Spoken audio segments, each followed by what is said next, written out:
నేను చాలాసార్లు అడుగుతాను, ఎందుకు నేను అంత కుదించుకోవాల్సి వచ్చింది, పరిమితం చేసుకోవాల్సి వచ్చింది అంటే, నేను 2019లో 2014 నాకు అనుభవం లేదు.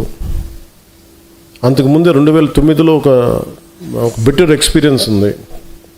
This time I want to learn how to handle a party. I want to learn how to run a party. ఒక డాక్టర్ చదివి, ఎండి చదివి, ఒక స్పెషలిస్ట్ అవ్వాలంటే 7 సంవత్సరాలు 8 సంవత్సరాలు చదవాలి. అలాంటిది ఒక పాలిటీషియన్ ఏమవ్వకుండా కూర్చోబెట్టి పార్టీ పెట్టి అయిపోద్ది ఎలా అని నాకు నేను నేర్చుకున్నాను. పాలిటిక్స్ నడపటం, వ్యవస్థ నడపటం, మనుషులు మాట్లాడటం, తిట్టించుకోవటం, ఎదురుదాడి ఎదురుకు కౌంటర్స్ ఇవ్వటం. నువ్వు వస్తే ఎంత చండాలంగా ఉంటుందంటే, నీ ఇంట్లో ఆడబిడ్డలను కూడా మేము ఇంత నీచంగా మాట్లాడతాం. మన సంస్కారం వాళ్ళ మనుషులు ఎవరిని అనడానికి ఒప్పుకోదు. ఇవన్నీ తట్టుకొని ఇప్పుడు నన్ను తిడుతుంటే నా మైండ్ ఎట్లా అయిపోయిందంటే, రాటు తెలిపోయింది నాకు, లోపల స్పందన పోయింది నాకు. అంటే ఎంత కన్వీనియంట్గా ఉండే పాలిటిక్స్ అంటే, మన ఈ మధ్యన ఒక విశ్లేషకులు ఒక ఆయన,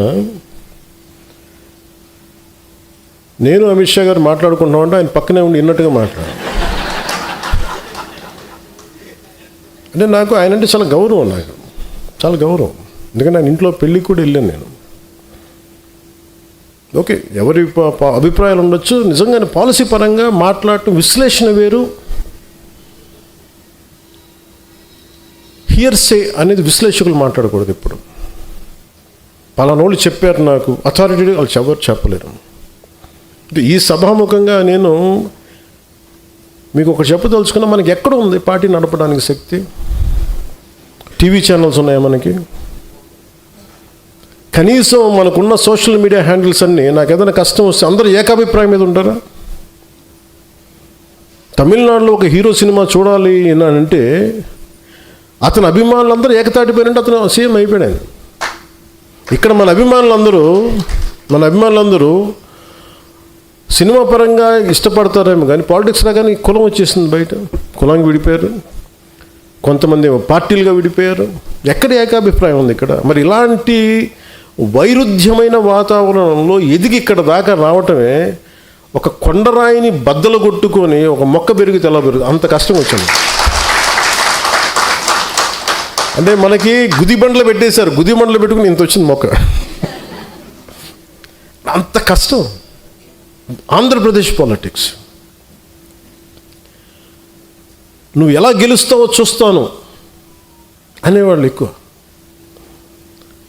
నువ్వు గెలవకుండా చూసుకునే బాధ్యత మాది. నేను ఎవరికేం ద్రోహం చేయలే, వాళ్ళ గురించి ఎప్పుడు నెగిటివ్గా మాట్లాడలా.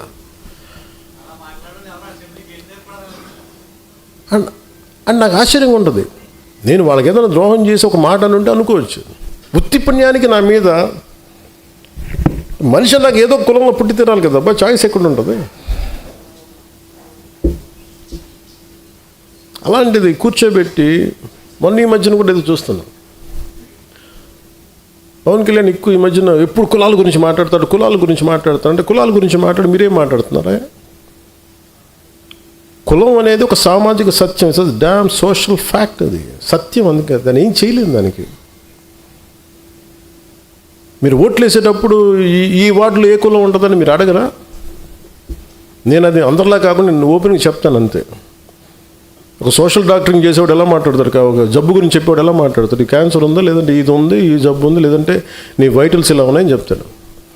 అలాగే నేను మాట్లాడేటప్పుడు కాస్ట్ గురించి చాలా సింపుల్గా చెప్తాను, ఇబ్బంది లేకుండా చెప్తాను. ఎందుకంటే నా లోపల నా కులం అనే భావన లేదు, మన మనుషులు అనే భావన ఉంది నాకు.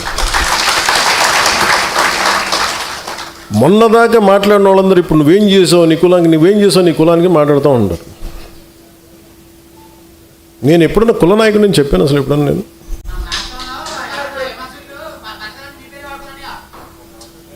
సంతోషం బతకనే ఉండి మన పేరు చెప్పుకొని 10 సబ్స్క్రైబర్స్ పెరిగితే మన పేరు చెప్పుకొని 10 రూపాయలు యూట్యూబ్ డబ్బులు, సంతోషం ఏముంది? మళ్ళీ తిట్టి కూడా డబ్బులు వస్తాయి, మనం తిట్టినా కానీ సబ్స్క్రైబర్స్ పెరగనివ్వండి. అంటే ఇవన్నీ ఎందుకు చెప్తున్నానంటే, it is not that easy to run a political party. అలసిపోతాను కదా సార్, కానీ వదలను, అది కూడా ఉంది నాకు. అలా వదలను కాబట్టి ప్రధానమంత్రి గారు నన్ను చూసి ఇష్టపడుతున్నాను.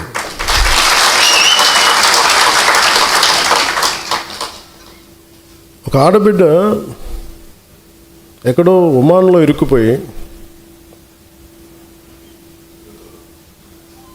నూర్జహాన్ సమ్ మీద పేరు మర్చిపోయాను, ఒక ముస్లిం ఆడబిడ్డ ఒమాన్లో ఇరుక్కుపోతే, అన్న నన్ను నేను చేసుకున్న ఎంప్లాయీ నన్ను ఇబ్బంది పెట్టేస్తాను, నన్ను కొట్టేస్తాను అని చెప్పి ఏడుస్తుంటే ఏడుపు కదిలిపోయాను నేను. ఆ వీడియో నా దగ్గరికి వస్తే ఒక్క మాట చెప్తే జన సైనికులు ఎంటైర్ మెషినరీ కదిలి ఆడబిడ్డని తీసుకొచ్చారు, ఇక్కడ క్షేమంగా తీసుకొచ్చారు.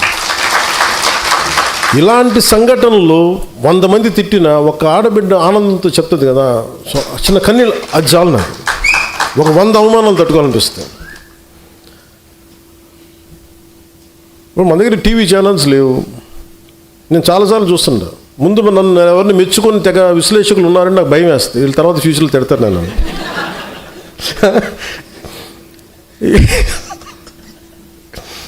సార్ మీ గురించి చాలా మంచి వీడియో చేశారు సార్, అక్కర్లేదు నేను చూడండి నా భయం, ఎందుకంటే వీడు తర్వాత తిడతాడు నన్ను.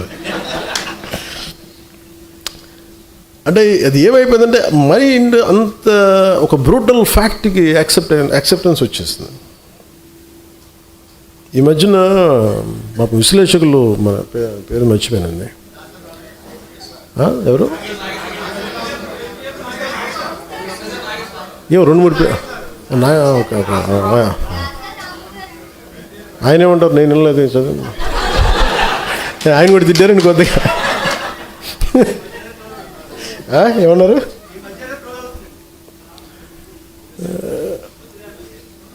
వద్దులే. లోపల నుంచి నాకు కూడా చాలా ఉంటాయి. బండ్ల గణేష్లు నేను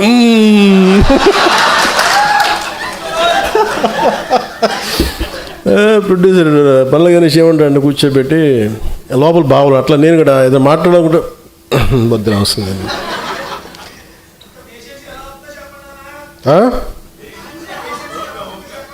ఏంటన్నారు, ఇంత పేషెంట్గా ఎలా ఉన్నానంటారా, గత్యంతరం లేక.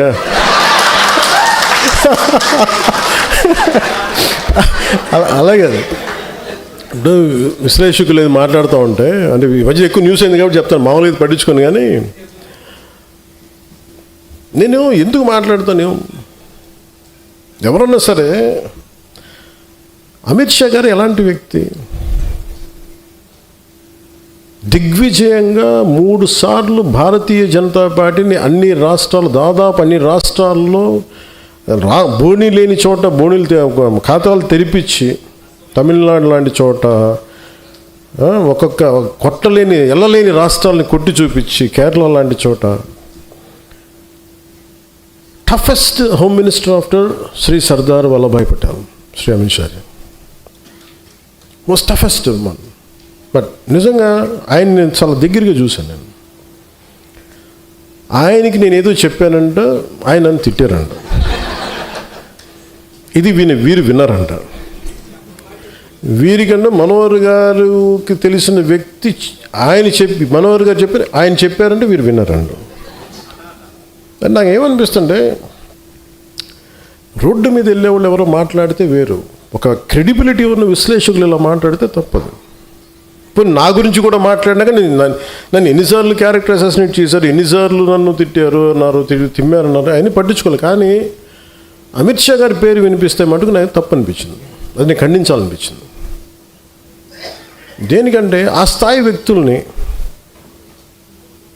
కశ్మీర్ని ఆర్టికల్ 370 రద్దు చేయించి అలాంటి పరిస్థితుల్ని హ్యాండిల్ చేసిన వ్యక్తి, వెస్ట్ బెంగాల్ని అసలు దేశంలో ఉంటుందా లేదా భవిష్యత్తులో ఉన్న దాంట్లో నుంచి దేశాన్ని దాన్ని బయటికి తీసుకొచ్చిన వ్యక్తి, అలాంటి వ్యక్తి గురించి తేలిగ్గా మాట్లాడేస్తే మరి స్థానికంగా ఉన్న ఆంధ్రప్రదేశ్ బీజేపీ నాయకులకి ఎంత బాధ ఉందో నాకు తెలియదు. కానీ ఎందుకంటే ఇద్దరే మాట్లాడారు అమిత్ షా గారి గురించి మాట్లాడితే. ఇంతమంది ఎమ్మెల్యేలు ఉన్నారు, ఎంపీలు ఒక్కళ్ళు మాట్లాడాల, ఖండించలా. కనీసం ఇది నాకున్న వారికి ఉన్న గౌరవంతో నేను ఖండించాల్సి వచ్చింది. దానికి మీరు స్పందించారు బీజేపీ కంటే, దానికి చాలా మందికి మనస్ఫూర్తిగా నా ధన్యవాదాలు తెలియజేసుకున్నాను.